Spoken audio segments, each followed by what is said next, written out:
Salut! Les élèves de cette école ne sont pas particulièrement préoccupés par leurs études. Ils ont des problèmes bien plus importants à gérer. Entre relations compliquées avec leurs parents, amour non réciproque, intimidation et pauvreté.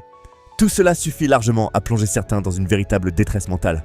Mais tout bascule lorsque l'école est menacée de fermeture à cause de ses mauvais résultats scolaires. C'est alors qu'un nouveau professeur mystérieux fait son apparition. Monsieur Dan se présente pour un entretien dans une école à Hong Kong. Il n'a ni expérience ni formation particulière. Évidemment, le directeur le refuse poliment, surtout que l'établissement fait déjà face à de sérieux problèmes de discipline et de performance. Mais contre toute attente, Monsieur Dan présente une lettre de recommandation étrange qui fait changer d'avis le directeur. Il précise quand même qu'il n'y aura ni prime ni rémunération supplémentaire pour les heures en plus. En réalité, Monsieur Dan gagnerait mieux sa vie comme serveur, mais cela ne l'effraie pas du tout. Il accepte immédiatement et commence dès le lendemain. Quand Monsieur Dan entre dans sa classe pour la première fois, les élèves ne remarquent même pas sa présence. Certains discutent, d'autres jouent aux jeux vidéo, préparent des nouilles instantanées ou accordent leur ukulélé. Bref, tout sauf travailler. Mais au lieu de les punir, Monsieur Dan décide de les approcher calmement et leur donne des conseils amicaux sur ce qu'ils font. Puis, il se présente. À partir de maintenant, il sera leur professeur principal et leur enseignera aussi les sciences sociales. Pendant quelques instants, il capte leur attention.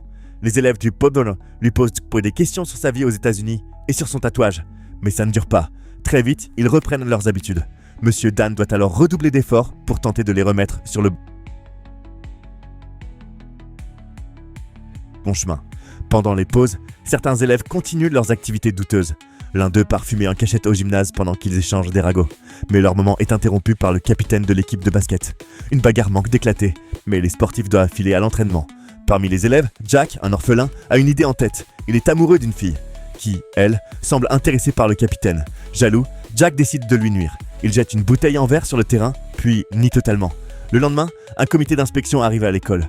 Le responsable est sceptique, mais le directeur fait tout pour sauver les apparences. Entre-temps, certains élèves tentent de piéger Monsieur Dan, mais il se montre plus malin que prévu. Il leur propose un marché. S'ils veulent quitter le cours, ils doivent répondre à 3 questions. Un élève réussit et sort de la classe en dansant. Les autres se mettent à réclamer la même chose en chantant. Sauf que l'inspecteur assiste à toute la scène. Résultat, il annonce au directeur que la situation est critique. L'année précédente, aucun élève n'a réussi à entrer à l'université. Et si ça continue, l'école fermera définitivement. Plus tard, 5 amis vont déjeuner et croisent des joueurs de basket.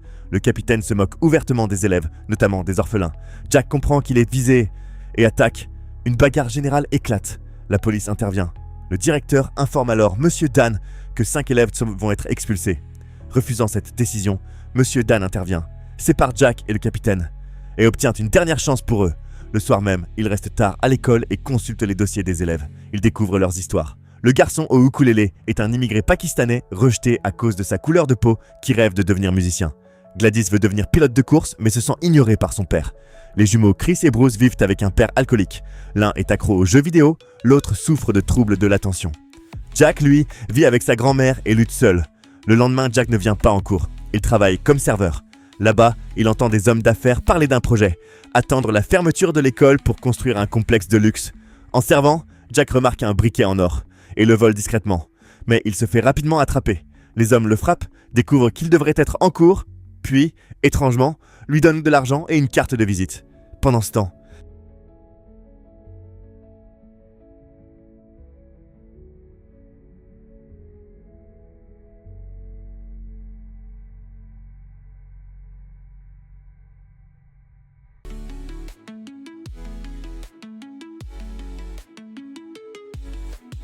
Monsieur Dan est en train de s'occuper de certaines affaires importantes. Il se rend à la boutique où travaille la famille de Gordon et voit ce dernier tenter d'échapper à la foule qu'il poursuit.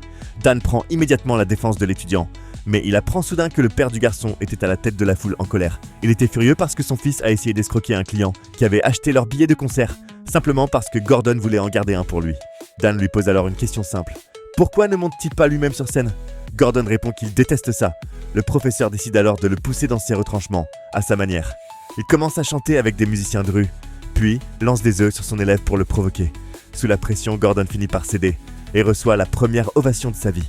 Chez Gladys, rien ne change. Son frère est chouchouté par leur père, tandis qu'elle reçoit une boîte de produits de beauté, comme si son rôle se limitait à être parfaite. Son père lui annonce ensuite qu'il compte la présenter au fils d'un homme influent. Furieuse, Gladys se dispute avec lui quitte la maison et vole sa voiture pour tourner dans un parking. C'est là qu'elle croise Monsieur Dan.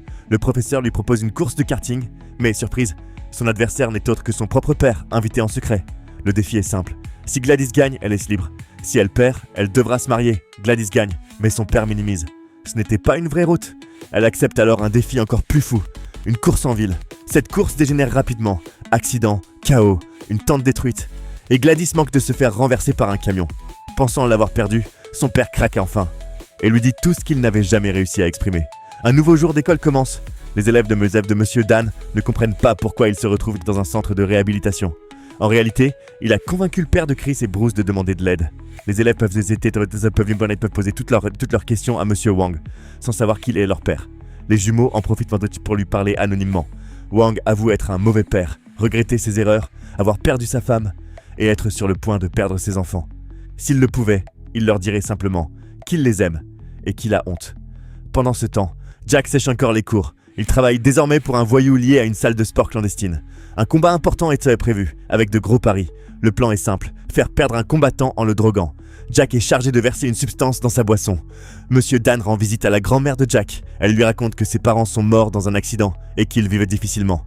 Elle montre fièrement le journal scolaire du garçon, rempli d'excellentes notes. Mais Dan comprend vite. C'est faux. Jack travaille au lieu d'étudier. En fouillant, il découvre une bouteille suspecte. Quand la grand-mère lui demande pourquoi il est venu, Dan ment. Il parle d'une bourse et lui donne de l'argent. Le soir du combat, tout est prêt. Jack s'apprête à verser la drogue, mais il est repéré. Le garde du corps récupère la bouteille. Quand Jack demande de l'aide à son patron, celui-ci fait semblant de ne rien savoir, trahi. Au même moment, Monsieur Dan arrive dans les vestiaires. Une bagarre éclate. Et là, il révèle son vrai niveau. En quelques secondes, il neutralise tout le monde grâce à ses compétences en kung-fu. Mais un adversaire de taille apparaît, John Jones. Le combat est intense. Mais Dan reste plus malin, il gagne. La police débarque. Jack explique qu'il a été forcé. Le patron nie tout. Mais Jack finit par dire toute la vérité sur les paris truqués. L'affaire est envoyée au tribunal. Et le patron abandonne rapidement les poursuites. Dan ramène Jack chez lui. Pas de sermon, juste une phrase. Ne déçois pas ta grand-mère et reviens en cours demain. Le lendemain, toute l'école parle de Monsieur Dan. Des vidéos de la bagarre circulent partout. Les élèves découvrent alors son passé, ancien marine et ancien élève de l'établissement. Et là, tout change.